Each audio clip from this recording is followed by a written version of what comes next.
Hello everybody, and welcome to this open event for our graduate degree programs.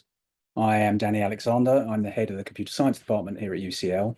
I'm going to talk to you a bit about why computer science is the best topic to study, why you should do it at UCL, and I'll tell you a little bit about our department as well. Before I do that, a little bit of housekeeping.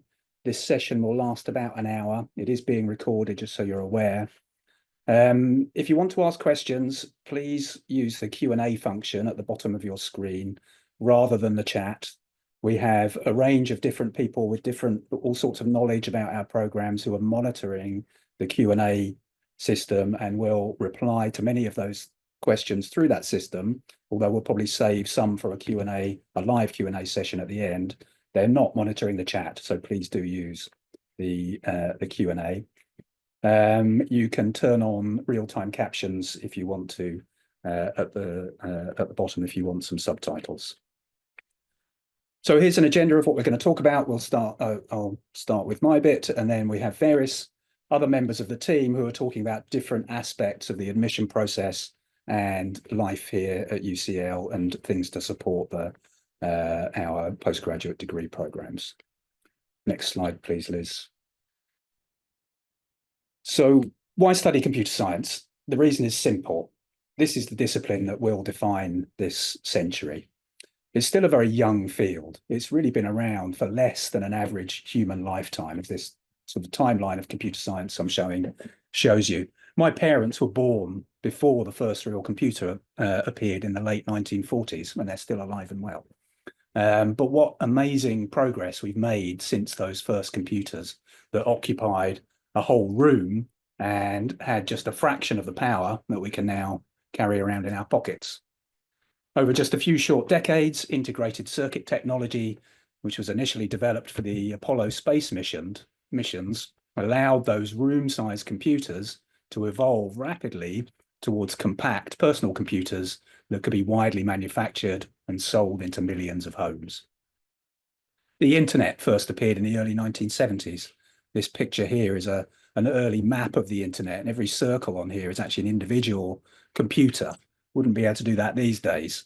20 years later, the internet had evolved into something that revolutionized human communication and had given birth to some of the biggest international companies the world has ever known.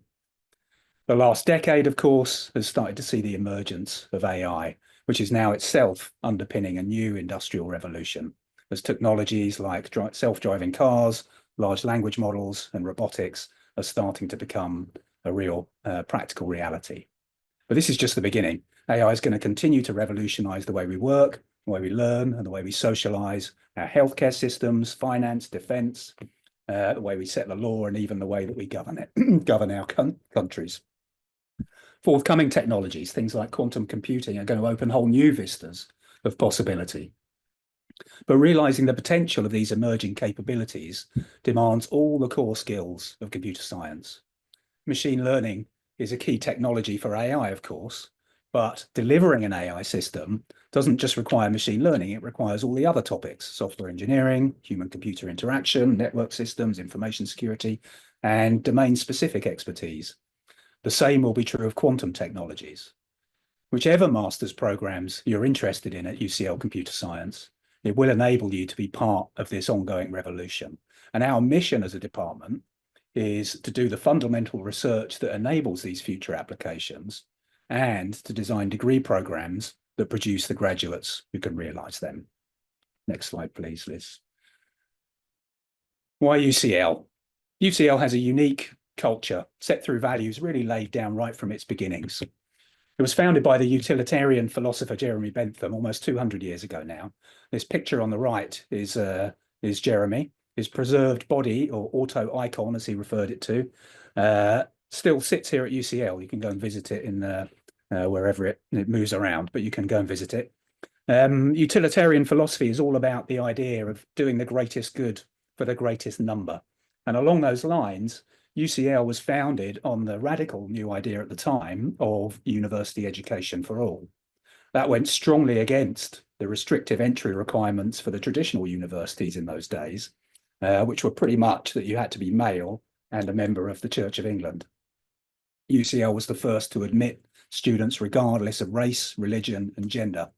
It was the first to appoint professors in a whole range of now commonplace academic topics, things like medicine and law. All the first professors in those appeared here at UCL. And the Institute really retains that progressive and multidisciplinary nature to this day. Next slide, please, Liz. A nice illustration of that enduring culture is the new UCL East campus on the Olympic Park near Stratford. It was built as a space to work on big, transformative, multidisciplinary projects that can only be tackled by collaborative groups with diverse expertise. We as computer science have a big presence in that. We have groups out there, for example, our robotics labs and the Global Disability Innovation Hub. And several of our postgraduate taught programs, specifically the ones around those areas, are based over there. Next slide, please. Some vital statistics of UCL. We ranked second in the UK for research strength in the last Research Excellence Framework. That's a national exercise that the UK runs every 7 years to evaluate university research across the country.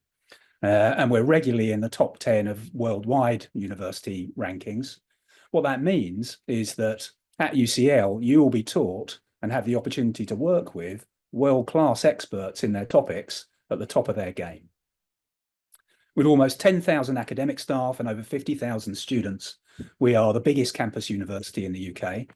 We're also a complete university in the sense that we cover all academic areas, the full range of mathematics and sciences, medicine, arts, humanities, business, laws, and even the study of education itself. That size and diversity gives a unique experience. Pretty much any side interest you have or activity you want to get involved in, you can find it at UCL. Next slide, please. Turning to the department itself, its vital statistics actually reflect those of UCL quite closely. Similarly, we're ranked second in the country in terms of research power in the last ref. We are also the second largest computer science department in the country. The department's culture really reflects our location within such a diverse institution and city. We have a strong focus on application and impact, but build that on a solid foundation of theory and intellectual rigor. We're a very outward-looking department, probably the most connected department in UCL in terms of collaborations with other departments. And we have an enormous network of external partners and collaborators. Our location in London's Knowledge Quarter links us very closely with the major tech companies, not least because certain players have actually spun out of our institution. I'm thinking of DeepMind, which was initiated by 2 UCL graduates.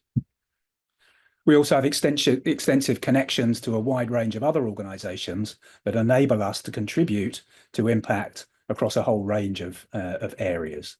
And these afford major possibilities to our students in the form of guest lectures, seminars, other events you can attend to meet some of these players, and of course, opportunities to work with them on research projects during your degree programs. Next slide, please, Liz. I've just finished with a couple of examples of recent news items that maybe bring to life a little bit of what I've just been saying. The one on the left is a major national AI hub. It's a £10 million project on generative AI led by the AI Centre here in the Computer Science Department. And it brings together leading university research groups and industry players to deliver the next generation of that technology over the next 5 or 6 years. The one on the right is about a recent Nature publication arising from a collaboration between UCL Computer Science and the Moorfields Eye Hospital. It's about constructing an AI system that can read a simple eye scan, the kind of scan you can get just from Specsavers on the high street for £20, and read that scan to pick up diseases, not just eye diseases, but other things like neurological conditions or cardiovascular conditions, and potentially act as a very general screening tool. We're only able to do these things by coupling our foundational expertise with our network of collaborations. And all that feeds back into our teaching, which is strongly driven by exactly these kinds of research activity. So I hope that gives you a sense of our culture. And with that, I'm going to hand you over now to Liz, who is going to talk you through some of our admissions processes. Thanks very much, Danny. Yes, so I'm from the Teaching and Learning team, and I'm going to talk to you about the admissions process. So as you're thinking about or having applied for graduate taught study at UCL, I'm just going to go through some key points to be aware of. The prospectus pages contain all of the information you will need about the programme content and will list all of the entry requirements and application deadlines. Entry requirements will explain the minimum academic and English language requirements that you must have, and it is important that you do meet the minimum entry requirements for a programme before you apply. The application deadlines for each programme will differ if you require a visa. There is an earlier application deadline of the 4th of April for students who require a visa, and for students who do not require a visa, the 29th of August. But please be aware that the deadlines can be brought forward, so please keep a check on the prospectus pages and ensure that you submit your application in good time and as soon as possible. To support your application, we'll require an academic transcript. This is an official transcript which needs to be from your institution. If the transcript is in a language that's not English, you would need to have a translation of the document, which is prepared by the institution. You must not translate the documents yourself. If you're currently completing your studies, you'll need to request an interim transcript so that we can see the modules that you're enrolled on and the grades that you have so far. And if you have already completed your studies and graduated, then you can provide your final and official degree transcript. There are links to all of the pages on our web pages, on our website, for you to see more information regarding these. For your personal statement, this is your chance and your opportunity to really tell us what it is that motivates you for this chosen programme and this programme at UCL. So you have two options. You can either complete the personal statement within the online application form. This has a 3,000 character limit, including spaces, or if you need some more space, then you can upload it as a separate document. If you do that, please keep it to no more than 2 sides of A4, and ideally a size 12 font and single spaced. Just to be aware that you can't amend your personal statement once you have submitted the application. For references, we do need at least one academic reference from someone who has taught you at degree level. If you've been out of higher education for more than 4 years, then you can provide a professional reference instead. Ideally, we would have 2 academic references, but you may provide 1 academic and 1 professional. Please ensure that you do use your referees' academic or professional email addresses and not their personal email addresses. This will delay your application if you choose to select their personal email address. And once you have submitted your application, please let your referees know to expect an email from us. Our emails can sometimes go to junk folders, so please just alert them to be checking for our email. And just to be aware that we cannot consider an application until both references have been received. So please encourage your referees to submit their references as soon as possible. Unless we ask you, then we ask that you don't send us extra documents to be updated to your application. If we do require any extra documents from you to process your application, then we will contact you and ask you to upload them to your applicant portal. And of course, if you were to receive an offer and we needed to see documents to meet the conditions of your offer, then we would contact you then. So please don't send any extra documents to be uploaded to update your application unless we ask you to. So as you're waiting for a decision, we appreciate it can be a long wait, but we do aim to return decisions within 10 weeks where possible. We do consider each application on an individual basis, and we do receive a very high number of applications to programs in computer science, so we can't predict exactly how long it may take.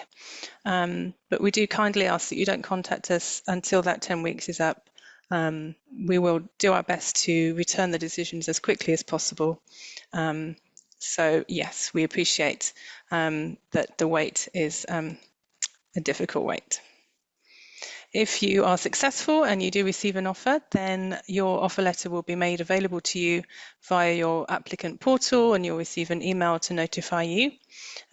We ask that you accept or decline your offer and pay your deposit by the deadlines provided in your offer letter.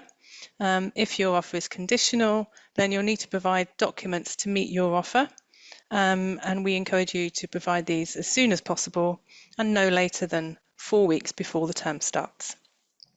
So we will have posted all of the links to these different areas on the admissions web pages in the chat for you. So please do take a look, and hopefully you'll find answers to any other questions that you may have there. So I'm now going to pass over to my colleague Samantha, who's going to talk to you about scholarships. Thank you, Samantha. Thank you very much, Liz. So yes, I'm Samantha. I'm the Learning Technology Manager for Computer Science at UCL, but I do also happen to know a bit about scholarships for our postgrad programme. If you would go to the next slide, please, Liz. So we do have a number of scholarships that we list on our department pages, and 2 of them have quite recently opened. So the first you can see here is our UCL Friends and Alumni Association Scholarship for Machine Learning, nice and simple to say, which is open to applicants on one of our dedicated machine learning programs. So that's MSc Computational Statistics and Machine Learning, Data Science and Machine Learning, and MSc Machine Learning, and more specifically for those who are also ordinarily a resident of the USA. Also recently opened is the Snowden Masters Scholarship. Although it's not a computer science or UCL specific scholarship, we do have some links because of the Global Disability Innovation Hub, which is based at UCL East, which also hosts our MSc Disability Design and Innovation. This scholarship is aimed at trying to promote excellent students who are considered disabled by giving them an opportunity to grow, become visible role models and leaders in the fields that they're working in, as well as driving diversity and inclusion. Obviously, this is just a very brief overview, but further information about both is available on our scholarships webpage. At the end of this, I'll pop all of the links in the chat for you. Next slide, please, Liz. So some of the other scholarships that you might be interested in, you may already be aware of the DeepMind scholarship. We've been working with DeepMind for a few years now, and we have an amazing relationship with them and Google, and we're lucky to be one of a small number of institutions that benefit from their support of our students. We are expecting this scholarship to be available for 25-26 as well. We're just waiting on the agreement to be finalised, and so once we know what the agreement is, then we will get it published on our website as quickly as we can. I will say that for this particular scholarship, we don't process them within UCL.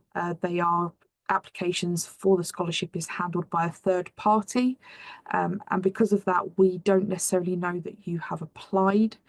So as a scholarship applicant, what you can do is request that your deposit deadline is delayed once an offer is made.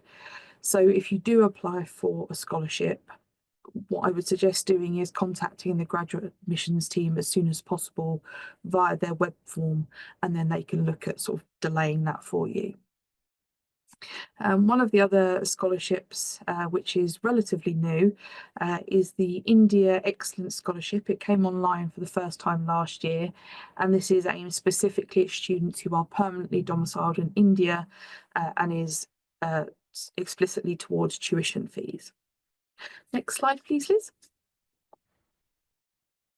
So there are also two UCL funded master's scholarships. There's the Global Master's Scholarship, which is for those who are considered as overseas status for fees, and then the Master's Bursary, which is for home students. I've only included a little bit of information about them here, but it's important that if you are going to apply for any scholarship, that you do have a good read of the specifications on eligibility and how to apply and what you need to include, because some of them will have varying criteria. In the majority of cases, to apply for any of these scholarships, you are normally expected to have at least submitted an application for a programme at UCL. But unless it specifies otherwise, you don't necessarily have to hold an offer at the point you apply. It will specify offer required somewhere in the text if it's needed. Additionally, it's worth noting that many bursaries and scholarships do specify that you cannot have any other scholarship or bursary funding. So if you are thinking about applying for multiple funding sources, that you are aware of any financial restrictions that might apply, as that may, make you sort of think about which ones that you want to apply for. Next slide, please, Liz. So as I mentioned sort of at the start, we do have a page on the computer science website, which is specifically about our departmental scholarships, and that covers both our under and postgraduate programs. It's in the study section where you access all the details about our programs as well. And the page covers all of the sort of details about those scholarships, including opening and closing dates, what the funding is, and sort of if there's any specific criteria. And I think we're on to our last slide. So if you do have any questions about our departmental scholarships, then email us at the top address there, the MSc scholarship address. And you can also contact Central Student Funding via the imaginative student funding at ucl.ac.uk if you have any questions about the scholarships or funding opportunities that are offered or advertised by Central UCL. Our PGT programme administrators can also provide some additional resources for any external funding opportunities that we become aware of. But that's everything from me. So thank you all for your time. Hope you enjoy and get something out of the rest of the event, and good luck with your applications. Thank you very much, Samantha. Now we are going to hear from Dr. Tigmanshu Badnagar, who will talk to you about careers support. Thank you. Thank you, Liz. And hello, everyone. Well, this is no surprise and no secret that computer science often leads to good career after your graduation. So it's a really good career track. And I'm here to speak a little bit about how it has been in the previous years. So move to the next slide, please, Liz.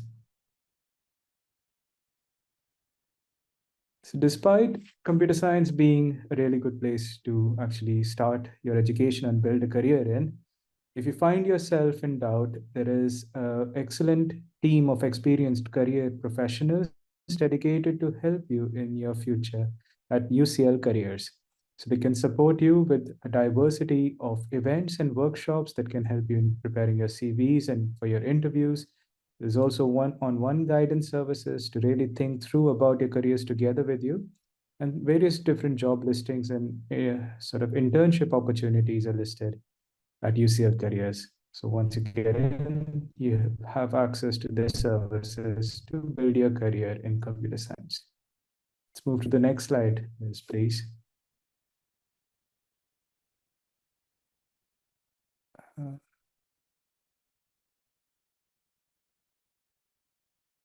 So let's have a look at what UCL computer science graduates go on to do and how will you be supported to achieve your career goals. Let's move to the next slide, please, Liz.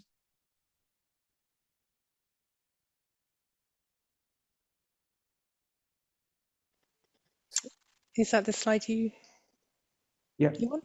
That's it. So over the past years, around 89% of the students have worked in highly skilled work and went on for further studies. with a mean salary of over £50,000 as a starting salary, with £45,000 of a median salary. So these are really good salaries to start off your careers with.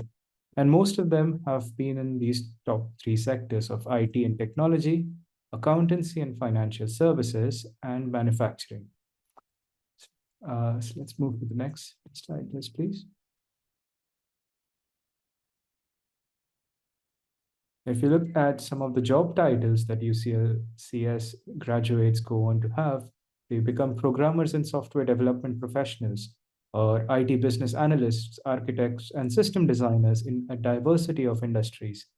Actuaries, economists, and statisticians utilizing the mathematics-based courses that you will get to learn in the computer science department, or move into the finance and investment analyst space and advisors, utilizing the skills of computer science in the financial industry, or as the world becomes more and more digital, cybersecurity becomes a very important profession for computer science graduates. And there is, of course, management consultant and business analysts for a diversity of industries after your graduation from some of the MSc programs here, the computer science department. Let's move to the next slide, please, Liz.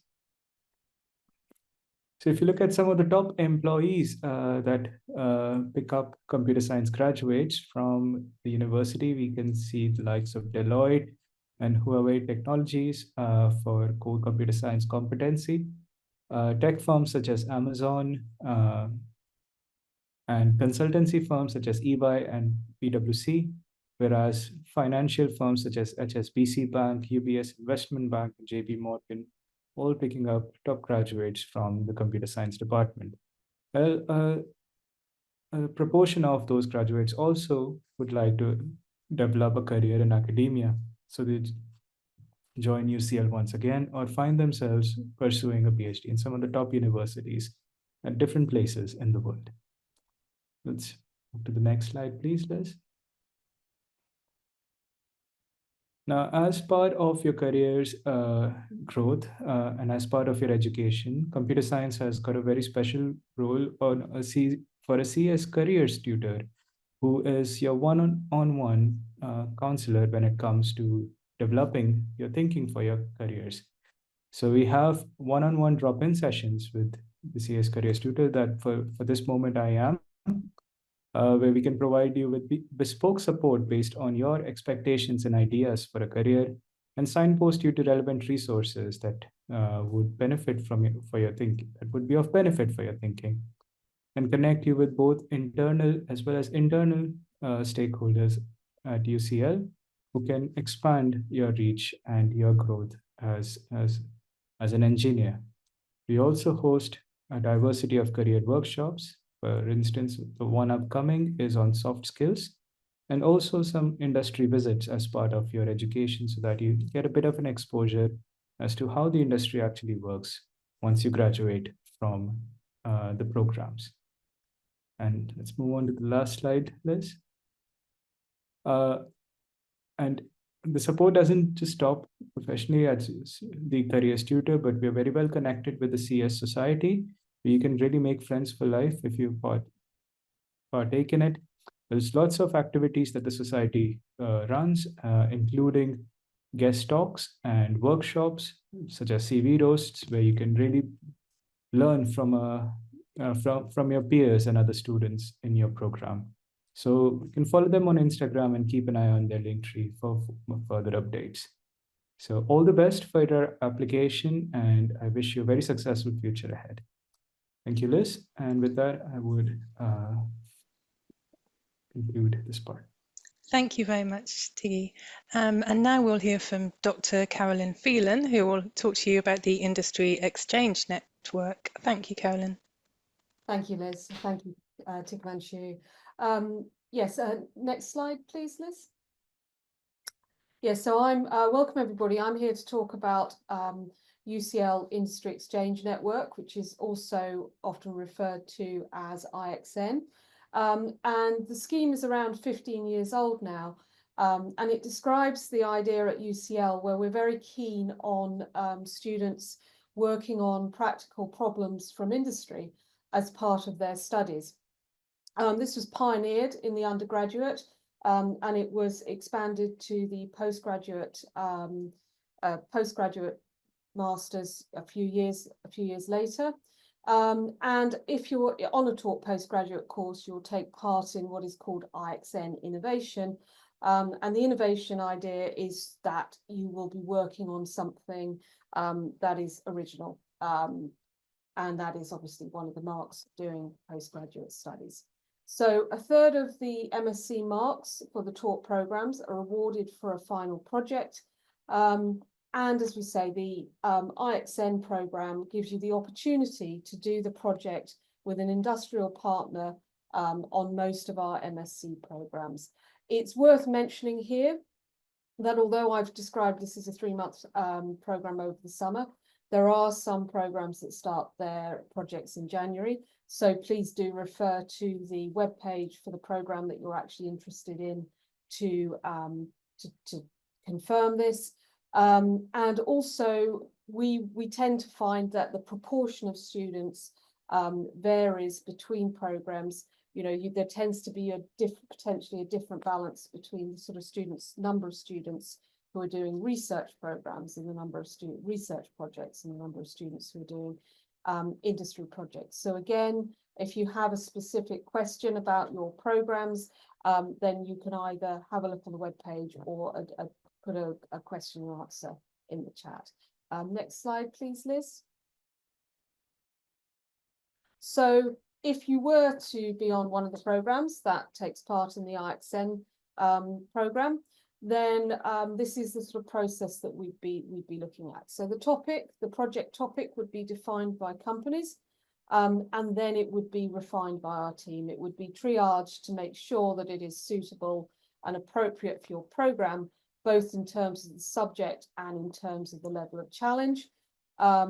We also provide a support structure. So if you have your own links in industry, we are willing to take that into the IXN program and support that as if it was one of our projects that we've set up. You would be allocated an industry and a UCL supervisor. In general, the balance is that the industry supervisor would be looking after the sort of more day-to-day technical aspects, and the UCL supervisor would be there ensuring that the work that you're doing is being written up into a thesis, which is actually what you would be receiving the marks for.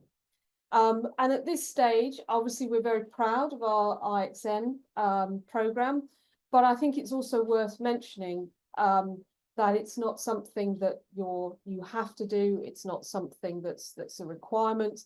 As Danny pointed out in his introduction, you know, we're a very, very high rated department for research. We have some absolutely world-class researchers.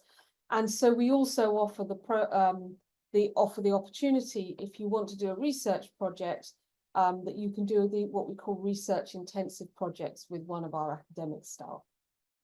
So that as well is something to consider, considering that you're coming to a university with such a high research ranking as UCL.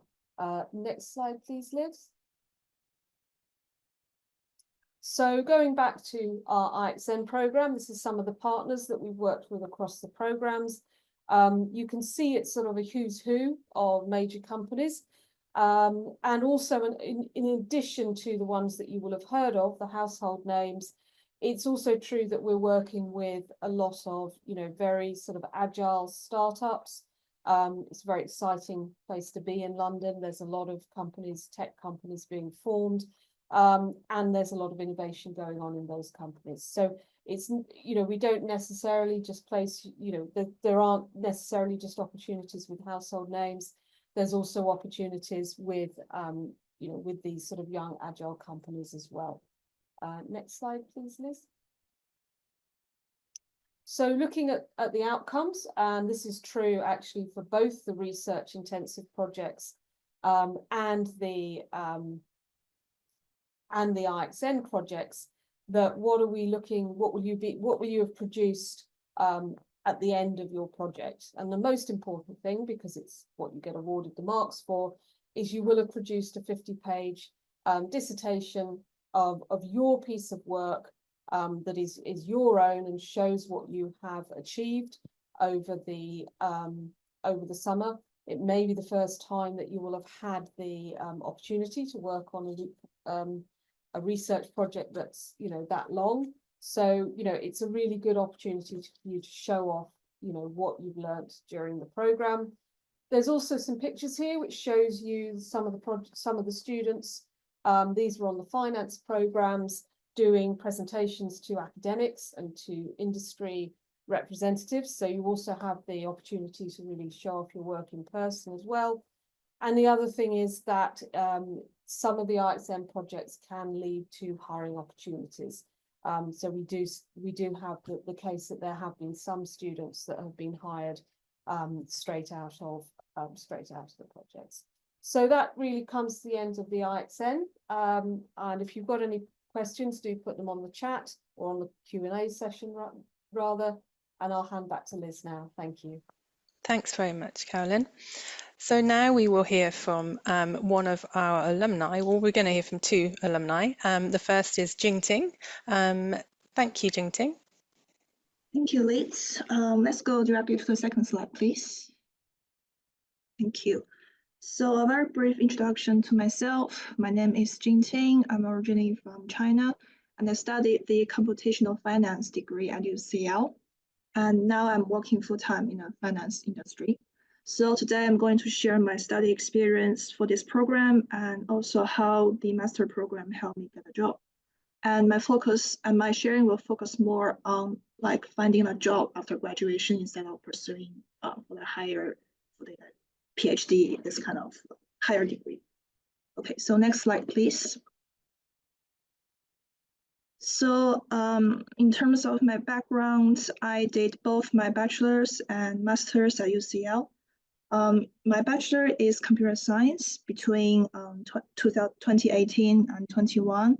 And during the time there, I found myself interested in finance and I want to choose finance as the applied field for my programming skills. And also I learned about the industry of quant finance.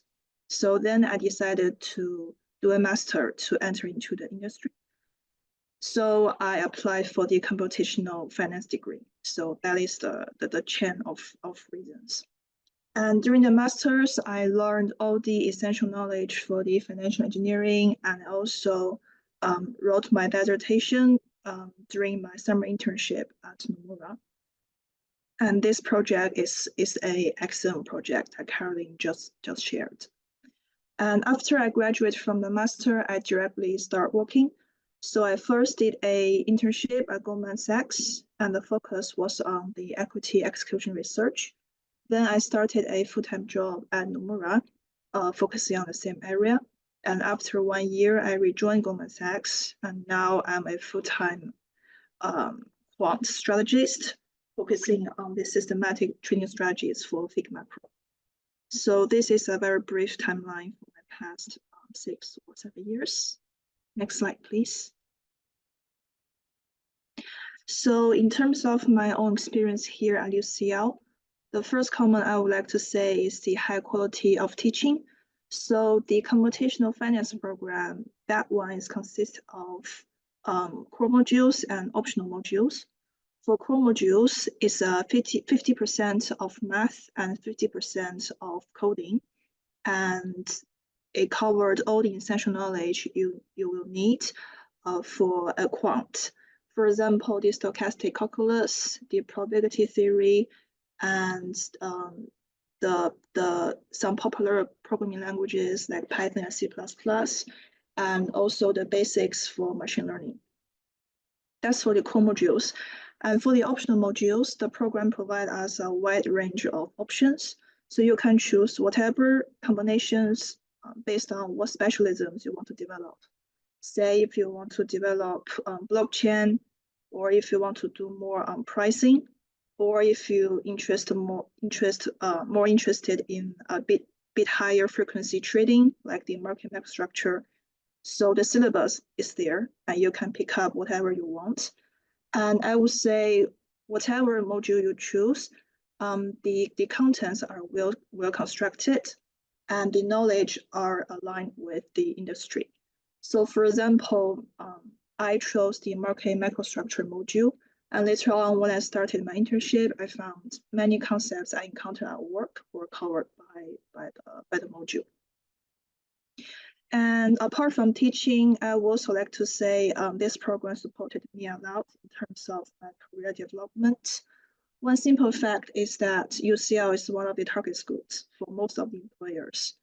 So that means with the high ranking for both UCL and for the computational finance module program, I can knock the doors for most of the employers.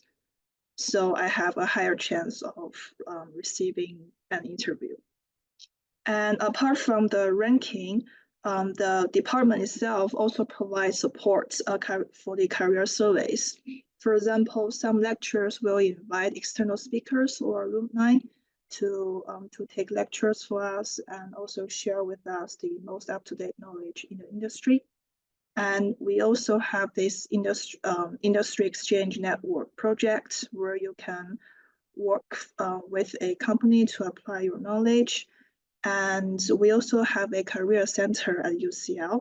So the staff there will give you instructions on CV writing, for example, and also on the mock interviews. Next slide, please. And finally, I want to share a little bit more about my XM project, because I think this is a unique feature for the CS department. So Caroline has explained to you like what an XM project. So basically that's an opportunity for you to collaborate with a company, work on projects and apply your knowledge. So in my case, I applied for a summer internship program at Nomura during my first term of study. And after I received the offer, I discussed with my manager. And he agreed that I can turn my internship project into an XM project, and I can write my thesis based on it. So during my internship in the summer, I had two supervisors, one industry supervisor who was my manager at work, and one academic supervisor who gave me instructions on thesis writing. I think overall the program helped me a lot to get there. Say without those core modules, I won't be able to pass the interview. And I think the optional modules also add many bonus to my CV. Because my selections fit into the team. So when the employer saw my CV, they know, okay, these students did similar like study at university. So she had like some foundation on what they are doing. So you'll have a higher chance like to be picked up. Yeah, that's it. So this brings me to the end of my sharing. I hope this will help those who are considering a master program here and who are thinking about finding a job after graduation. Thank you very much. Thank you, Jingting. And now we will hear from Theo. Thank you, Theo. Thanks, Liz, and hi, everyone. So I recently completed a master's in artificial intelligence for sustainable development at UCL. And over the next few minutes, I'll also try to briefly run through my experience studying at the university and provide a bit of insight into postgraduate life, both on my course and at the wider university. So to provide a very quick background on me, as shown on this slide, I initially studied economics from 2017 to 2020, then worked in the financial sector in banking and asset management roles for 3 years prior to enrolling at UCL just over a year ago now. Since finishing recently in September, I now work as an AI safety researcher for an AI startup in London. So next slide, please, Liz. Thank you. So the AI for Sustainable Development course addresses how evolving technologies in AI can be used to help achieve the United Nations Sustainable Development Goals, which I've shown in a diagram on the right-hand side of this slide.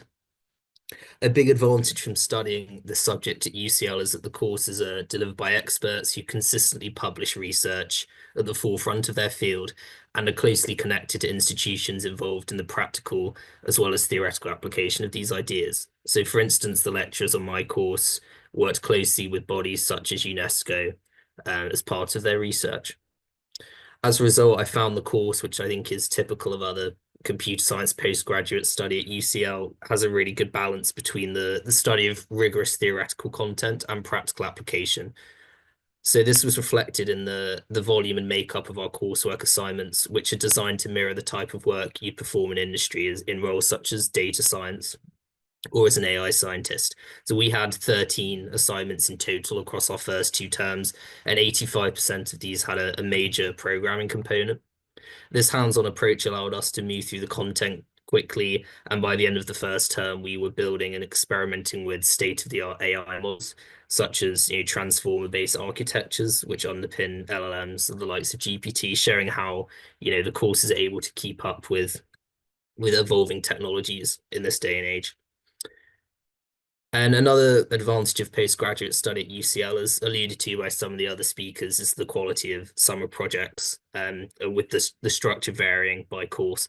And for my AI cohort, we were proposed a very large number of projects. I've shown you on the slide, there were 114 for 49 students, which covered a wide range of topics in things like social science research and healthcare, as well as climate issues. And these all address very relevant, challenging issues in the domain, and the research published by students is often very high quality, and a number of my cohort have actually published or in the process of publishing work at top tier conference venues, which is quite rare for master's programs, certainly. Next slide, please, Liz. And the UCL Computer Science Department has great links with industry, which you can leverage as part of the projects. The partners change from year to year, but for a flavour on my course, we had access to opportunities with over 20 companies, which included large AI specialist firms such as DeepMind, which, as mentioned, evolved out of UCL, and investment companies such as PGIM Real Estate as well, in a different sector, in addition to startups emerging in the field. I completed my project in collaboration with a company called Holistic AI, which is an AI risk management software provider based in London, which also emerged out of UCL around 5 years ago. And I found, as many of my cohort have found, there's a lot of benefits to doing the project in collaboration with a company.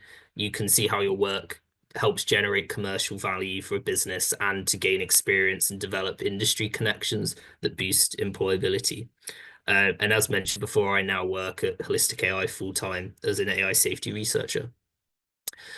Other graduates of my course have gone on to work at prestigious consultancy firms, financial companies, as well as specialist AI firms, and secure places on PhDs, both at UCL or other universities. So the general prospects across the board are excellent. Next slide, please, Liz.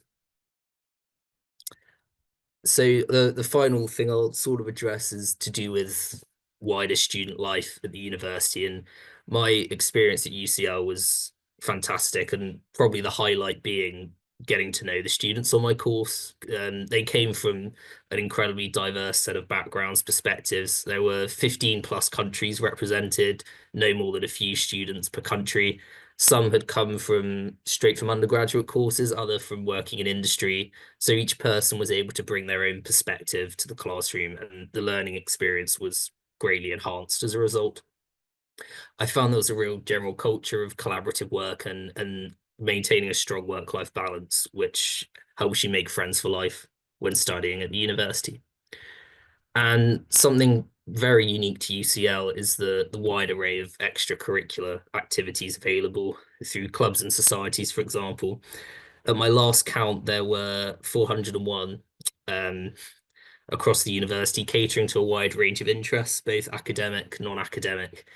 And some you can take on hobbies which are directly related to or enrich your degree, like the AI Society for my cohort, or it could be based on unrelated skill or hobby. I've picked out some examples on the slide here. So we've got the Taylor Swift Society, the Esperanto and Endangered Languages Society, which shows the fact I really think there's something for everyone to do at the university outside of their course study. And these are a great way to meet people outside your course as well, and just widen the set of interesting people you interact with in your time at UCL. So that's all I wanted to speak about. Thank you, and best of luck with your applications. Now we move on to the question and answer session. I'm going to pass to my colleague Joe, who will be able to host this session and pose some of your questions to our panelists. So please continue to use the Q&A function and we'll move on to the question and answer session now. Thank you, Joe. Thanks, Liz. Hi, everyone. I'm the Teaching and Learning Manager for the department, and I'm very pleased to see you all. And I'm going to pose, as Liz said, some of the questions that you've asked. So the first one is for you, Danny, as head of our department. How does the course content keep evolving to expose students to the latest advancements in AI, considering its extremely dynamic nature? Yeah, it's a great question. And, it is a big challenge to try and keep the courses up to date with such a rapidly evolving field. So one of the problems with that is trying to balance, keep the right balance between established material, the real basics, nuts and bolts of computer science and some of the, latest and greatest whizzy things that come about. So a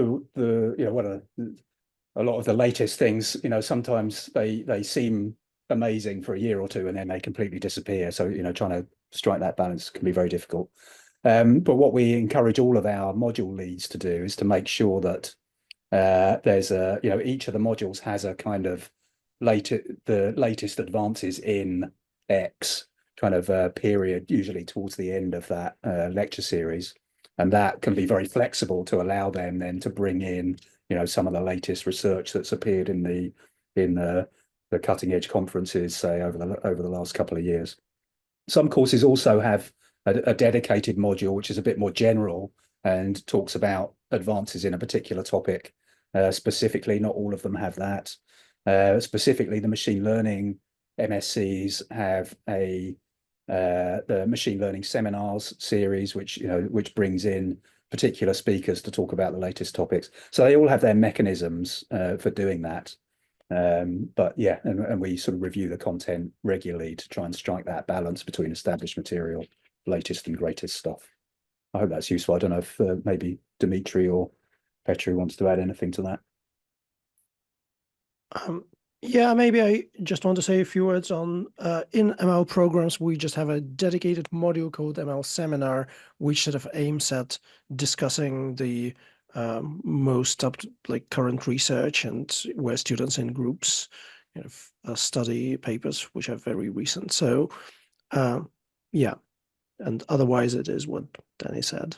The individual module leads are encouraged to include some of the more up-to-date materials in their modules. Yeah, same for us. We have, I think in all of the modules in the A masters, we have some latest topics, a couple of lectures that cover some new exciting topics, depending on the preference of the lecturers, of course.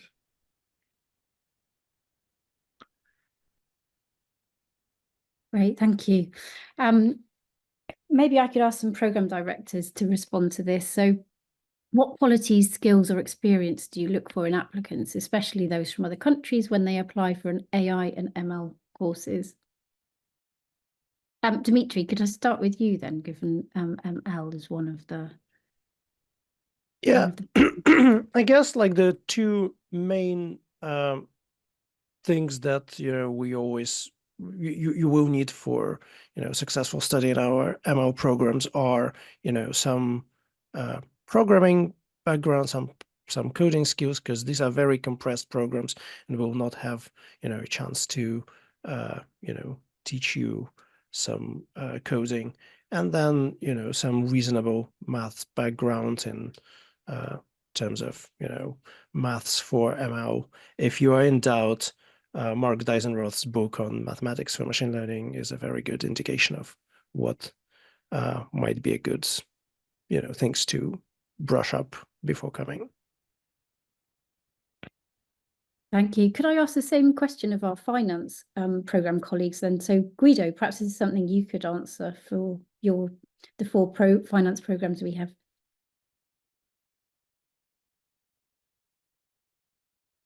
can't hear you. I don't know if you're still on mute.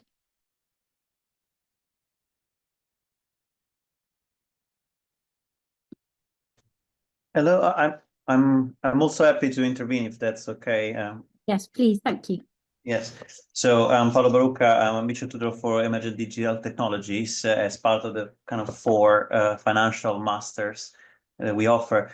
And in the context of the admission and the expectations on the candidates, yes, I guess we align in the sense that we want some mathematical background that will help throughout the modules. And then depending on the different programs, because each program is slightly different. One program is a bit more computer science oriented, computational finance. Financial risk management is a bit more statistics and mathematics oriented. Financial technology and emerging digital technology kind of with the same division. So we may look for candidates that have also a business background in some cases, or accounting background, or statistic, finance. So we kind of try to look at the candidate and think of it in the context of the cohort and how that would, what would be the experience of the candidate with our modules. So besides like a mathematical background that could be useful throughout the candidates, then we kind of value different backgrounds for the candidates for this masters in particular. Thank you, Paolo. That's great. Is any other Paolo, thank you very much for answering what I would have said if I had found the unmute button quicker. Aiken, would you like to add anything for SCIOT? Actually, all my friends point out the programming skills. This is one of the crucial things. If you will have time, it's better to revisit all your programming skills. This is the crucial thing. Another thing, solid mathematic background, linear algebra, these are also the good. But I wanted to point out one more thing. You know, these days are quite fast to, let's say, implement your idea to the product. It is not so hard for us to find that accessible things, but it's better to maybe revisit or review your skill set related to entrepreneurships, and also to some this type of, let's say, the ideas could be so easy for us to catch it up everywhere. And if you will also increase the variety of our set with a different knowledge and different background, that would be good for you. Can I ask Francisco and Ben if they have anything to add for robotics and AI and DDI respectively? Sure.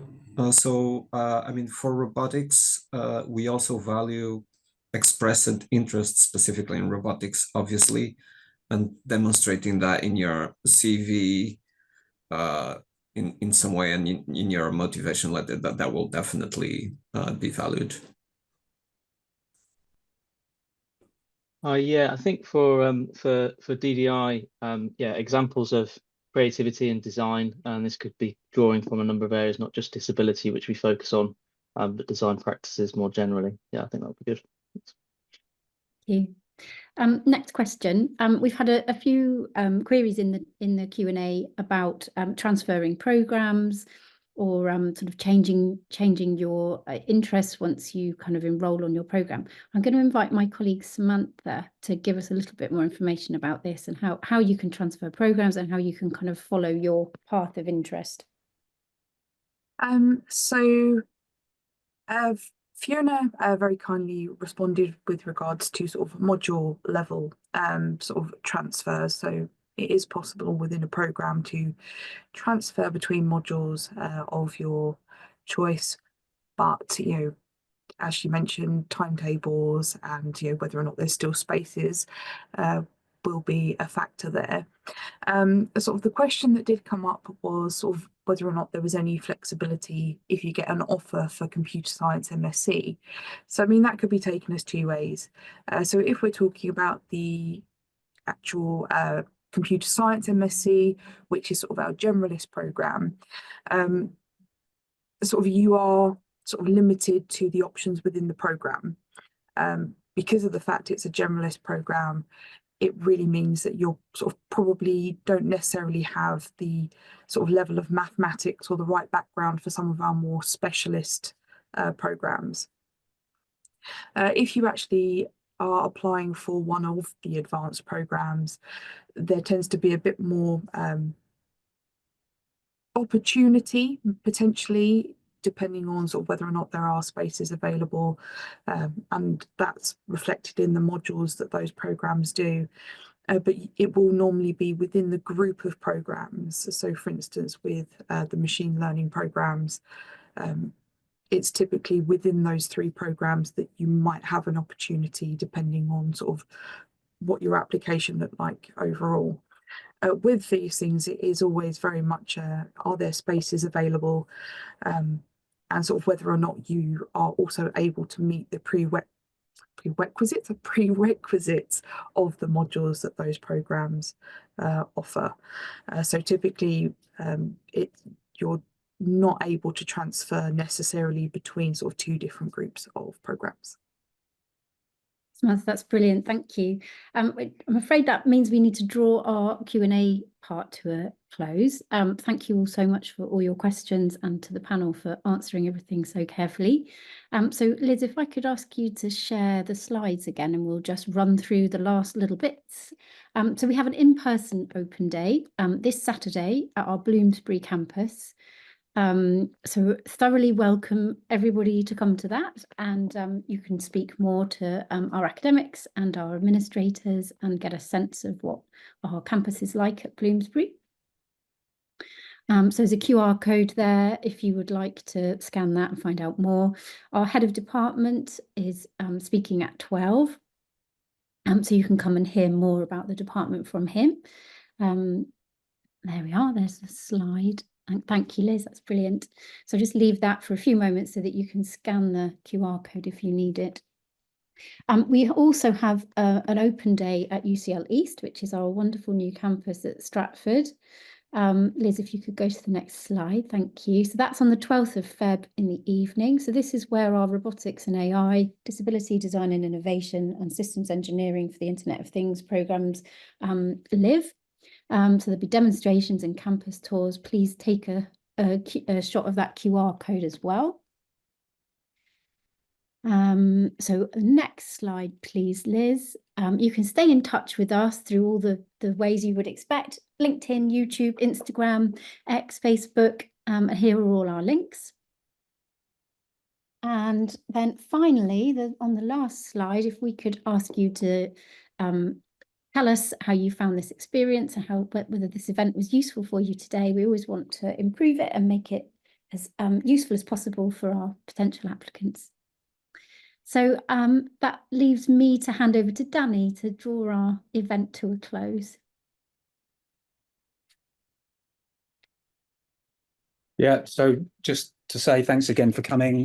Thanks for all your interesting and insightful questions.